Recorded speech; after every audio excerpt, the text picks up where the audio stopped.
Good evening, everybody. Yeah, it's No Crybaby Rideshare coming back at you from the beautiful Las Vegas, Nevada. Current time is 8 p.m. Still 100 degrees outside. Hot like fire. Just finished up a delivery.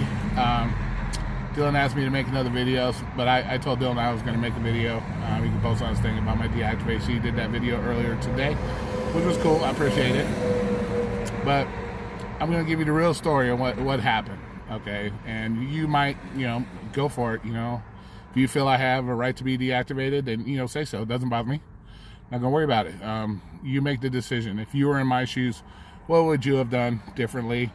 I'm sure there's things I could have did differently, but this is a scenario. This is what happened. Okay, I had a customer in my car, of course, driving for Lyft. I had a customer in my car. We were coming down, if you've ever been to Vegas, I don't know if you know what the Flamingo Roundabout is, but it's a fairly large one-way road. One way coming in, one way going out. Okay, I was going out. Okay, anybody knows there's cars parked on the side. There's a place for cars parked on the side. So as I was bringing me and my customer were driving down, another a-hole driver decided that he was just going to make his own lane and decided to shoot up beside me. We're going about maybe 15 miles an hour. Not super fast, but it's bumper to bumper type traffic in there when you're doing this stuff. So I was going, and he decided that he wanted to make his own lane. Well, there's a couple of choices I could have made at the time. Maybe I made the wrong one. Hey, you be the judge. Okay, this happened in July of 2017. Okay, I was deactivated June 2019. So keep those dates in mind, 2 years. Okay, as I was driving, he decided he wanted to come up next to me, and he began to push me into the parked cars. So what I did was I reached out and I punched his car to make him stop, get away from me, so he didn't cause me to crash into the parked cars and hurt myself and my customer. My customer is my number one concern at that point. So yeah, I reached out and punched his car. And for anybody who drives, go ahead and check out. This will tell you how close he was to my car. Sit in your driver's seat, put your arm out the window, that you could actually punch somebody's car, how close he was to ramming us into these other cars. Maybe the other thing I could have did was slammed on my brakes to avoid maybe hitting those cars, or to whatever the case may be. But in that case, very easily could have been ass-ended. Like I said, bumper to bumper traffic in here. I could have very easily been rear-ended, and once again, me and my customer could have been hurt. So I made the decision that I made, and I punched his car to get him to stop from running us into the parked cars. And so what happened is, apparently when I had punched his car, I put a small dent in his car. And so I got charged with destruction of personal property. So that's the deal. That's what happened to me, and that's what happened with my, and that's what apparently I may have been deactivated for.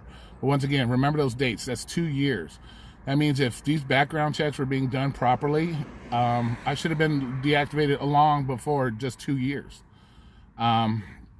Because these yearly background checks or random background checks, they would have caught it a long time ago, not wait for another 2 years.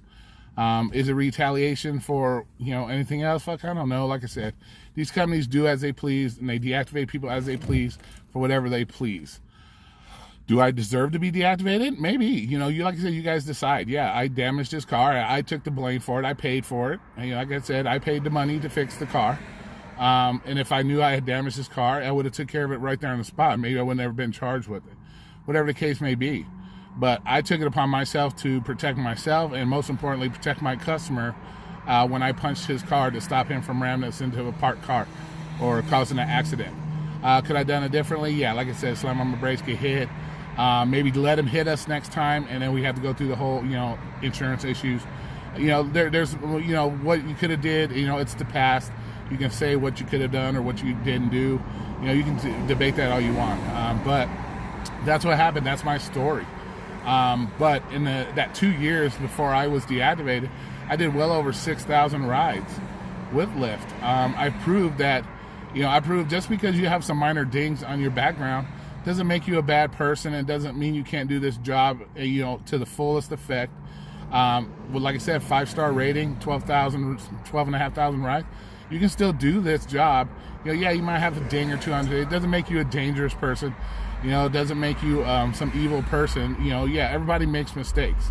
And to believe that everybody in this world is perfect and you have to be perfect to do rideshare, in my opinion, is bullshit.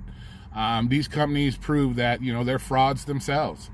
They rip, drivers off nonstop, ripping customers off nonstop, do everything in their powers to make sure you as drivers, or me as a driver, you guys as a driver, make as little as possible, because they don't want you to make money. They want you to be their slave and do their bidding, and they're going to do whatever it takes to screw you and when they can and anytime they can. So do I, does it suck that I got deactivated? Sure. Do I deserve to be deactivated? Maybe. I don't know. Like I said, it's the past. I can't do nothing about it now. But that's my story. So if anybody, wanted to know, that's what happened, and that's what I did, and that's what was on my record. But I did have something else on my record prior to that.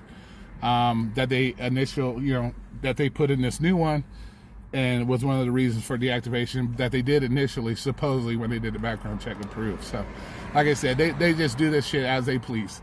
And a lot of you drivers out there have been deactivated for some of the stupidest stuff. Just because somebody doesn't like you, customer doesn't like you, whatever the case may be. So, you all know the situation with Uber and Lyft. They do as they please. And that's why I kind of like with this law, that AB5 bill, I kind of hope it does pass. That'll help maybe in the long run with people who get these false deactivations, or maybe, if they have to pay unemployment benefits, maybe they'll help with that situation. So more people won't be losing their work because of just people lying and, Uber and Lyft getting their hair up their ass one day and they're deciding to deactivate them. So that's my story. I'm gonna I'll forward this to Dylan, and he can put it on his channel if he wants. Like I said, your guys' choice. Feel free. You say whatever you want in the comments. I'm all good with it. All right, talk to you guys later. Remember, you are the creator of your own destiny, and nobody's gonna do it for you. That's why I'm out here delivering. Yeah. So you can't keep me down for long. So, all right, I'll talk to you guys later. Have a good night. Bye.